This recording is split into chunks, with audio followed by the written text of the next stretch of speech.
Permitam-me a licença poética expressa no título desse vídeo, ou a provocação, como queiram. Mas como morador, é assim que Bangu é para mim, nada menos que a capital da Zona Oeste. O bairro mais quente do Rio? O bairro mais quente do Rio. Cheio de problema? Cheio de problema. Claro, como todo canto dessa nossa cidade maravilhosa, mas também cheio de história e charme. Quem mora nos bairros vizinhos não fica com ciúmes não. Até porque moro em Bangu, sim, mas sou nascido e criado em Realengo. E já fiz um vídeo declarando o meu amor por ele também. Contei várias histórias legais de lá, recomendo que veja. Estou deixando o link dele aparecendo agora, aí no topo. É só clicar se quiser assistir. Mas hoje o episódio é dedicado ao bairro do Rio de Janeiro que fica mais distante do mar, acredita? Pois é, da cidade das praias mais lindas do mundo, eu moro no bairro que fica mais distante de qualquer uma delas. Em compensação, em cada coisa interessante, foi em Bangu onde aconteceu a primeira partida de futebol do Brasil. Como consequência, Bangu é o berço do time campeão do primeiro campeonato de futebol profissional do país e que já deu de 3-0 no meu Mengão em pleno Maracanã no final do campeonato carioca. Fala a verdade, pouca gente tem o privilégio de morar num bairro tão pitoresco, né não? Então, se você quiser conhecer um pouco mais de Bangu, não sai daí, porque eu vou continuar sobrevoando Bangu para mostrar tudo e vou de drone.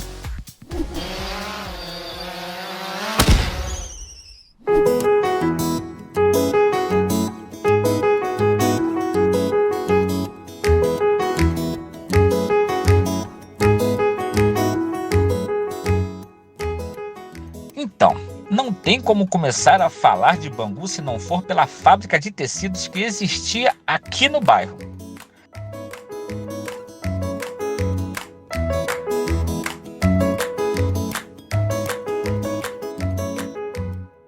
O nome oficial era Companhia Progresso Industrial do Brasil, mas todo mundo a chamava simplesmente de Fábrica Bangu, que desde 2007 se tornou um shopping.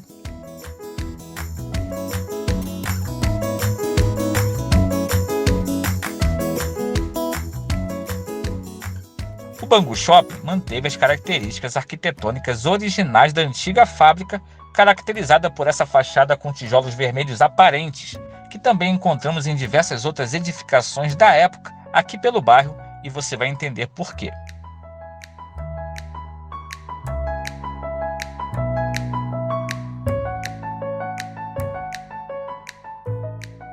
A fábrica foi constituída em 1889, há mais de 130 anos, portanto, mas só foi inaugurada 4 anos mais tarde.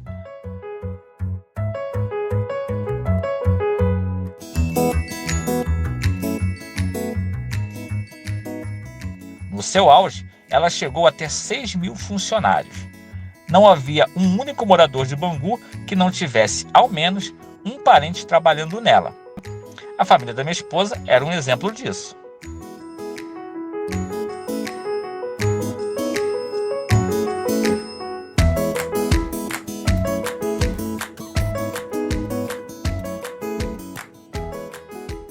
Tá vendo a chaminé?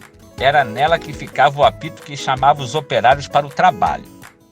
O apito foi acionado pela primeira vez em 12 de fevereiro de 1891 e, em homenagem a esse momento marcante, uma das ruas da região foi batizada com o nome de Rua 12 de Fevereiro, intimamente chamada de Rua 12.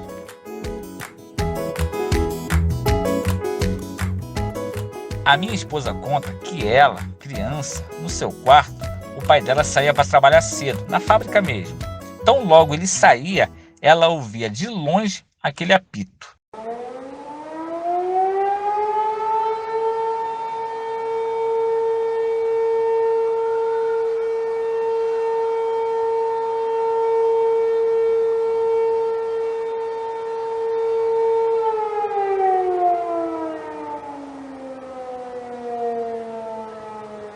Uma memória afetiva ainda guardada no coração dela e de muitos moradores do bairro. Bacana, né? Alguém aí que esteja assistindo esse vídeo também tem essa experiência ou alguma história relacionada à fábrica para contar?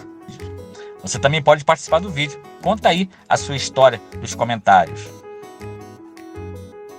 Eu comecei esse vídeo falando da fábrica, não foi à toa.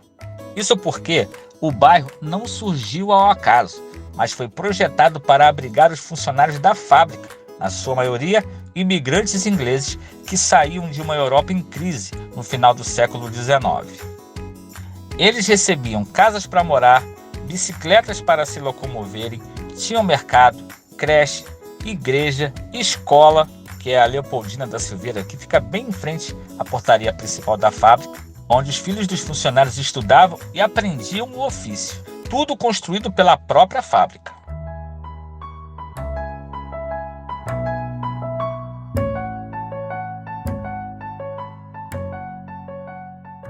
As ruas no seu entorno, projetadas e construídas pelos seus fundadores, receberam nomes de atividades ligadas a ela, como Rua dos Tintureiros, dos Estampadores, da Fiação, dos Tecelões, dos Limadores e por aí vai.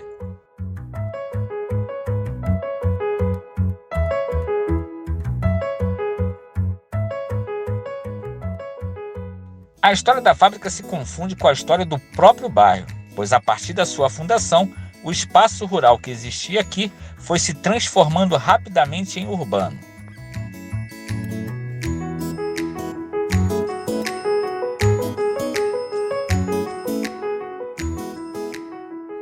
Foi nesse período que a região sofreu um rápido desenvolvimento, sendo uma das principais responsáveis por importantes obras que se iniciaram, tal como a estação ferroviária de Bangu em 1890, que é o ponto que consideramos como o centro do bairro.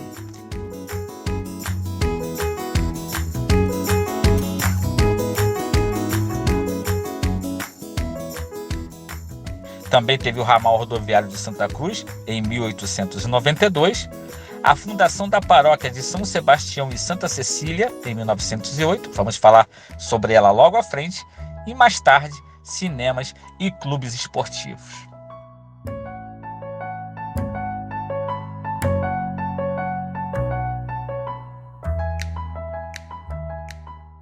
E por falar em clube esportivo, como eu já dei um spoiler no início do vídeo, foi no shopping, ou melhor, na área da antiga fábrica, onde aconteceu a primeira partida de futebol do Brasil. Pois é, funcionários da fábrica, imigrantes ingleses, vieram da Europa e trouxeram a prática. E junto com os outros funcionários locais, criavam times, organizavam partidas, construíram um campo e a pelada rolava solta por aqui.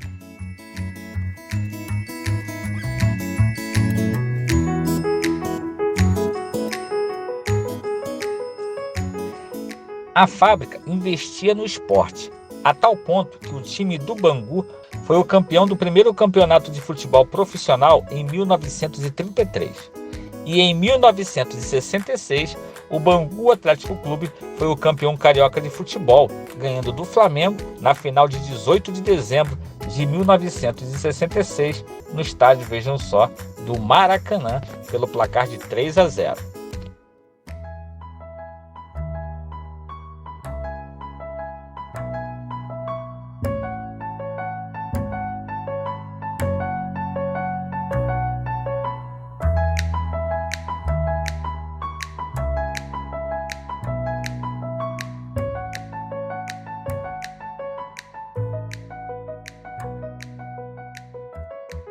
A igreja de São Sebastião e Santa Cecília foi construída nos terrenos da fábrica para atender a necessidade religiosa dos moradores do bairro que acabava de surgir. Construída em 1908, foi a primeira igreja católica do bairro.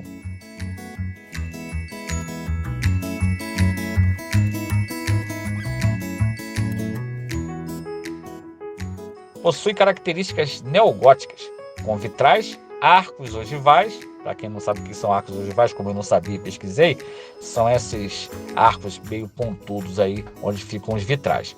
Além dos típicos tijolos aparentes na fachada.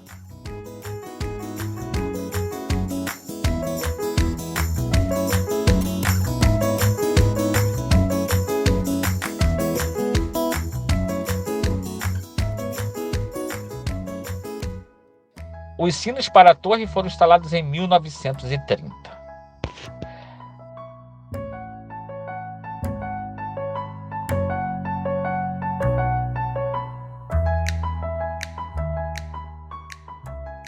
Tombada pelo Instituto do Patrimônio Histórico Nacional, comemora seu aniversário com grande festa todos os anos durante as primeiras semanas de setembro. Ela fica bem no centro de uma praça conhecida como Praça da Fé ou Largo da Igreja, que é o point do final de semana para se comer o melhor cachorro-quente prensado da região, além de várias outras atrações gastronômicas no seu entorno.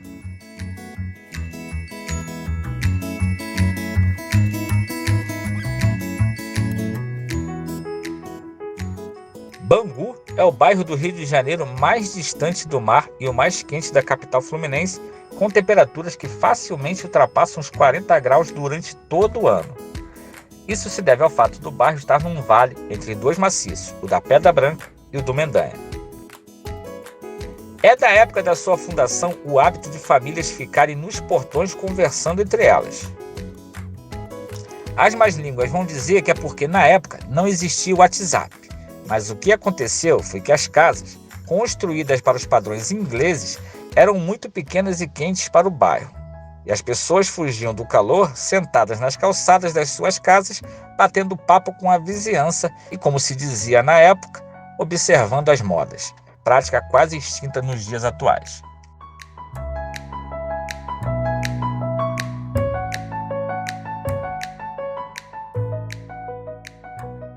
Você também acha que o nosso lugar fica ainda mais interessante quando o vemos por outro ângulo e conhecemos suas histórias?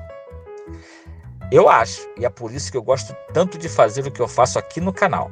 E se você também gostou, vou pedir para você se inscrever e deixar um like. É rápido, fácil e não custa nada. Quer ver só? Com o celular na posição em pé, clica nesse botão escrito inscrever-se. Depois no sininho que vai aparecer. Viu? Rapidinho.